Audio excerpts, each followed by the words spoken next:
அனைவருக்கும் வணக்கம். என்னுடைய பெயர் அருண். அவளுடைய பெயர் சந்தியா. எனக்கு எதிர் ஃப்ளாட்டில் தான் குடியிருந்தாள். நான் அலுவலகம் போகும்போதும் வரும்போதும் சரி அவளை காண்பது உண்டு.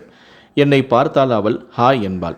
நானும் பதிலுக்கு ஹலோ என்ற ஒற்றை வார்த்தையை உதிரிவிடுவேன் அல்லது ஒரு சிறு புன்னகையுடன் அவளை கடந்து விடுவேன்.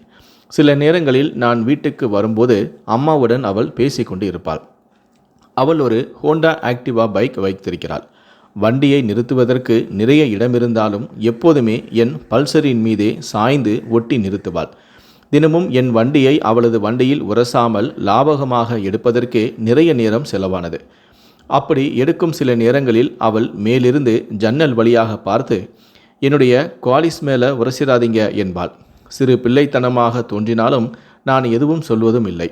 சில நாட்கள் நான் அலுவலகம் புறப்படும் போது அவளும் அவளுடைய வண்டியை எடுத்துக்கொண்டு புறப்படுவாள். நான் கேட்கவில்லை என்றாலும் கூட அவளாகவே கோயிலுக்கு போயிட்டு வரேன், காலேஜில் ஒரு வேலை இருக்கு என்று சொல்லிவிட்டு போவாள். அன்றொரு நாள் அழைப்பு மணி அழுத்தப்பட கதவை திறந்தேன். புதிதாக பூத்திருந்த பூவை போல அழகாக வந்திருந்தாள். ஈரம் காய்வதற்காக விரித்துவிடப்பட்டிருந்த கூந்தல் காற்றில் படபடத்தது. வெளிர் நிற சால்வார் அணிந்திருந்தாள். அதில் அழகான வேலைப்பாடுகள். நெற்றியில் சந்தனக்கீற்று. துருதுருக்கும் கண்களுடன் என்னை பார்த்து சாக்லேட் எடுத்துக்கோங்க என்று தன் கையில் இருந்த டப்பாவை நீட்டினார். Many more happy returns of the day என்றேன். எத்தனையாவது என்று கேட்க எத்தனைத்தாலும் பொம்பளைங்க கிட்ட வயசை கேட்காத, ஆம்பளைங்க கிட்ட வருமானத்தை கேட்காத என்ற மனோரமாவின் வசனம்தான் ஒருமுறை என் காதில் ஒலித்தது. அலுவலகத்துக்கு புறப்பட்டேன். என்னுடைய வண்டியை எடுக்கும்போது என்னை நோக்கி நேராக ஓடி வந்த சந்தியா, கோயிலுக்கு போயிட்டு வந்துடுறேன் என்று கூறி தன்னுடைய ஆக்டிவாவை வெளியே எடுத்தாள். அது ஏன் நிறைய இடம் இருந்தாலும் என் வண்டி பக்கத்திலேயே நிப்பாற்ற எனக்கு வண்டி எடுக்க கஷ்டமாக இருக்கு என்று அவளிடம் சொன்னேன். இது உங்கள் பல்சர், நீங்கள் சென்டர் ஸ்டாண்டு போட்டு சும்மா ஸ்டைலாக நிற்கிறீங்க, பக்கத்தில் ஏன் ஆக்டிவா, நான் உங்கள் தோல் மேலே சாஞ்சி நிற்கிறேன் என்று கூறிவிட்டு பறந்து விட்டாள். அட, இது காதல்தான். என் மரமண்டைக்கு அப்போதுதான் உரைத்தது. இப்படி கூட காதலை வெளிப்படுத்த முடியுமோ? நான் உன்னை காதலிக்கிறேன் என்று சொல்லாமலேயே சொல்லிவிட்டாளே. அவள் இந்நேரம் கோயிலுக்கே போயிருப்பாள். நான் மிதந்து கொண்டிருந்தேன். என்ன செய்யட்டும், எனக்கும் பிடித்திருக்கிறதே. ஃபோன் நம்பர் தெரியாது. இனி மாலைதானா? அலுவலகத்தில் வேலை ஒன்றுமே எனக்கு ஓடவில்லை. 1 மணி நேரம் மட்டும் விடுப்பு எடுத்துக்கொண்டு சீக்கிரமாகவே வீடு வந்து சேர்ந்தேன். அவள் எப்படி அவளுடைய ஆக்டிவாவை நிறுத்துவாளோ அதே போல என்னுடைய பல்சரையும் அவளது ஆக்டிவாவுக்கு பக்கத்திலேயே சாய்ந்து ஒட்டியபடி நான் நிறுத்தினேன். இதற்கு மேல் அவளுக்கு விளக்க வேண்டியதில்லை என்னுடைய காதலை.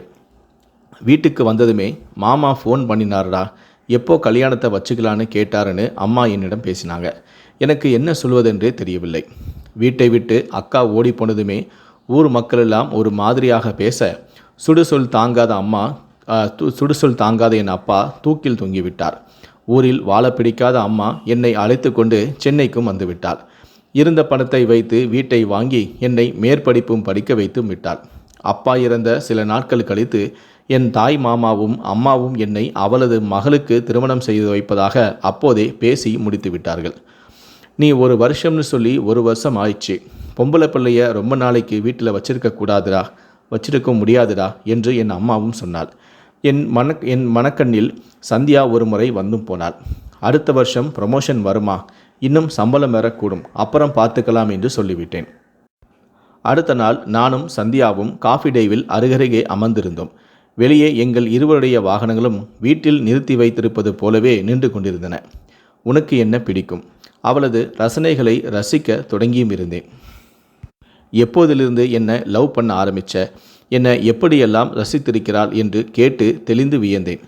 மாலை வீட்டுக்கு வந்ததும் மாமா ஃபோன் பண்ணாரடா, 6 மாதத்துக்குள்ளே கல்யாணம் பண்ணணுமாம், அதுக்கப்புறம் 2 வருஷத்துக்கு கல்யாணம் பண்ணவே கூடாதாம், ஜோசியர் சொல்லியிருக்காரு என்று கூறினாள். அம்மாவிடம் என்ன சொல்வதென்றே எனக்கு தெரியவில்லை. நான் சத்யாவை காதலிப்பது அவளுக்கு தெரிந்தால் பின்விளைவுகள் என்னவாக இருக்கும் என்று என்னால் யூகிக்கவும் முடியவில்லை. அடுத்த நாள் நாங்கள் இன்னும் நெருக்கமாக இருந்தோம். மனமிட்டு பேசத் தொடங்கியும் இருந்தோம். பல விஷயங்களை பரிமாறிக்கொண்டதில் சந்தியா எனக்கு இணையாக இருப்பாள் என்று உறுதியானது.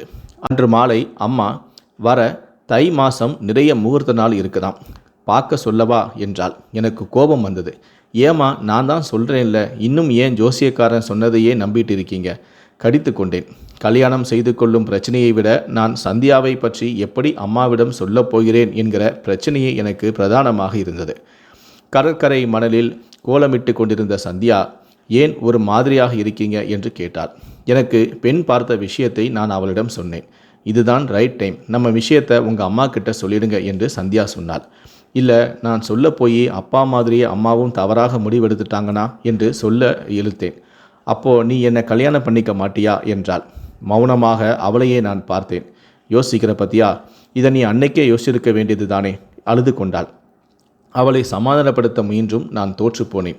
இனிமேல் என் மூஞ்சிலேயே முழிக்காதே என்று சொல்லிவிட்டு அங்கிருந்து உடனடியாக சென்று விட்டாள். அன்றிலிருந்து அவள் என் கண்ணிலும் படுவதே இல்லை. அவளது வண்டியை கூட 2 அடி தள்ளியே நிறுத்தியும் இருந்தாள். 1 மாதம் கூட ஆகியிருக்கலாம். அவளுடைய அப்பாவுக்கு வேறு ஒரு ஊருக்கு மாதல் ஆகிவிட்டாராம். வீட்டையும் காலி செய்துவிட்டு கிளம்பி விட்டார்கள். கடைசியாக கடற்கரையில் சந்தித்தது தான் அவளை எனக்கு ஞாபகம் இருந்தது. 10 நிமிட மழை போல 4 நாட்கள் காதல் பெய்து ஓய்து விட்டது. வாழ்நாள் முழுவதும் மறக்க முடியாத முதல் காதல் அது. அவளுக்கும் அப்படிதான் இருக்கும். நல்ல வேளையாக இந்த விஷயம் அம்மாவுக்கு தெரியாது. இன்னொரு ஜீவன் சங்கடப்படுவதிலிருந்து தப்பித்தது. தாய்மாமன் மகளையே அதன் பிறகு நான் திருமணம் செய்து கொண்டேன், அம்மாவுடைய விருப்பத்திற்கு இணங்க.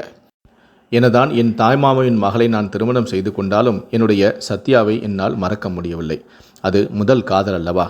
ஒவ்வொரு நாளும் நான் அலுவலகம் செல்லும் போதும் சரி, அலுவலகத்தை விட்டு வரும்போதும் சரி, என் கண்கள் எதிர் வீட்டில் சத்யாவை தான் தேடும். ஆனால் அவள் அங்கு இல்லாததைக் கண்டு ஒவ்வொரு நாளும் என் பணம் ஏமாற்றத்தான் அடையும்.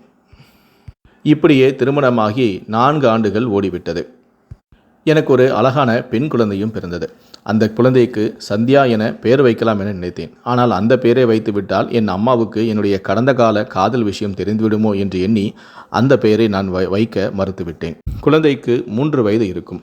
ஊரிலிருந்து காரில் வரும்போது எதிரே வந்த லாரி மோதி மாமனார் சம்பவ இடத்திலேயே இறந்து போனார். மனைவிக்கு 2 கால்களும் முறிந்துவிட்டன. அதிர்ஷ்டவசமாக குழந்தைக்கு மட்டும் எதுவும் ஆகவில்லை. நான் அவளுடன் இல்லை.